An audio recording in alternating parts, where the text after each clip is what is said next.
రకరకాల అంశాల కోసం ఎదురు చూసినటువంటి సందర్భాన్ని మనందరం కూడా గమనించవచ్చు.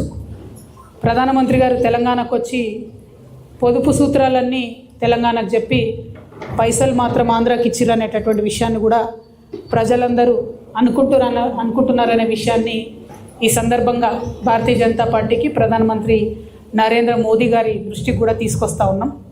ఎట్ ద సేమ్ టైం ఒక దేశ ప్రధానమంత్రి గారు వచ్చి కూర్చున్న వేదిక మీద, ఒక రాష్ట్ర ముఖ్యమంత్రి గారు కూర్చున్నటువంటి వేదిక మీద అత్యంత గంభీరమైనటువంటి ఆరోపణలు వాళ్ళ కుటుంబ సభ్యులు ఎదుర్కొంటున్నటువంటి నేపథ్యంలో అదే వేదికను భారతదేశం యొక్క సహాయక మంత్రిగా, హోమ్ మినిస్టర్గా ఉన్నటువంటి బండి సంజయ్ గారు కూడా ఆ వేదికను పంచుకోవడం నిజంగా చాలా శోచనీయం.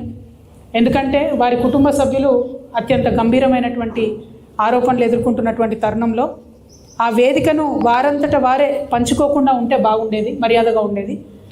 ఎందుకంటే వాళ్ళ సమాజంలో ఒక మెసేజ్ ఏమొచ్చిందంటే, ఇటువంటి రాజకీయ కుటుంబాలలో ఉన్నటువంటి వారి పిల్లలు ఏ తప్పు చేసినా సరే పోలీసులు మరి సరైనటువంటి చర్యలు తీసుకోలేని పరిస్థితి ఉంటుంది అనేటటువంటి ఒక మెసేజ్ వారు ఆ వేదికను పంచుకోవడం ద్వారా పోయింది. అందుకనే నేను రాష్ట్ర ప్రభుత్వాన్ని చేస్తున్నటువంటి డిమాండ్ ఏంటంటే, బండి సంజయ్ గారి కుమారుడు ఎదుర్కొంటున్నటువంటి ఆరోపణలో భారతీయ జనతా పార్టీకి ఒక అలవాటు ఉన్నది. ఇట్లాంటి నేరారోపణలు ఎదుర్కొంటున్న వాళ్ళని వాళ్ళు దేశం దాటిస్తారు మొదలు. సో బండి సంజయ్ గారి కుమారుడు ఈ దేశం వదిలి వెళ్ళిపోకుండా ఉండడానికి తక్షణమే మన తెలంగాణ పోలీస్ అధికారులు లుకౌట్ నోటీస్ లాంటిది ఇవ్వాలి. అన్ని ఎయిర్పోర్ట్స్లో కూడా వారిని మరి కట్టడి చేసే విధంగా ప్రయత్నం చేయాలి. మొట్టమొదలు ఆ పని చేసినట్టయితే తెలంగాణ సమాజంలో ఉన్నటువంటి మహిళలందరికీ కూడా ఒక విశ్వాసం వస్తుంది, పారదర్శకంగా మరి మంచి విచారణ జరుగుతుంది అనేటటువంటి విశ్వాసం ఒకటి వస్తుంది. ముందు తనని కట్టడి చేసిన తర్వాత మరి అమ్మాయి వాళ్ళ మీద వీళ్ళ మీద అమ్మాయి వాళ్ళు రకరకాల కేసులు పెట్టుకున్నారు. అది కోర్టు చట్టం ఎట్లా డిసైడ్ చేస్తే అట్లా జరుగుతుంది. కానీ ముందు తను బయటకు వెళ్లకుండా చూడాలి, పోలీస్ వాళ్ళు విశ్వాసాన్ని కల్పించాలి. రెండవది, కొన్ని పార్టీల వాళ్ళు ఒక ట్వీట్ వేసేసి మొత్తం సమస్యను ఏదో పరిష్కారం చేసినాము అనేటటువంటి ఆలోచనతోని అవాకులు చెవాకులు నా మీద వాగుతున్నటువంటి సందర్భాన్ని మనం చూసినాం.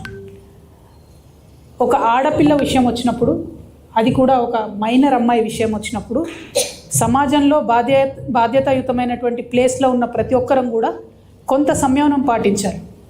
సోషల్ మీడియాలో ఏది పడితే అది వాగితే ఆడపిల్లలకి ఎక్కువ నష్టం జరుగుతుంది. మన సమాజం ఇప్పటికి కూడా రేపు పొద్దున బండి సంజయ్ గారి అబ్బాయి దోషి కాదు అని తేలినా, దోషి అని తేలినా సమాజం మగపిల్లల్ని క్షమిస్తుంది, కానీ ఆడపిల్లలకు మాత్రం కంప్లీట్గా లైఫ్ బర్బాద్ అయ్యే పరిస్థితి ఉంటుంది. ఇవాళ బీఆర్ఎస్ పార్టీ సోషల్ మీడియా చేస్తున్న అత్యుత్సాహంతో ఏం జరిగింది, బండి సంజయ్ వారి సైడ్ నుంచి వాళ్ళు ఆ ఆడపిల్ల మొత్తం వీడియోలు, ఫేసులు, ఫోటోలు మొత్తం బయట పెట్టారు. అంటే ఒక అమ్మాయి, ఆమె మైనరో కాదో అనేటటువంటి చర్చ ఉంది. ఆ అమ్మాయి జీవితాన్ని నాశనం చేయడానికి ఇవాళ డైరెక్ట్గా బీఆర్ఎస్ పార్టీయే కారణం.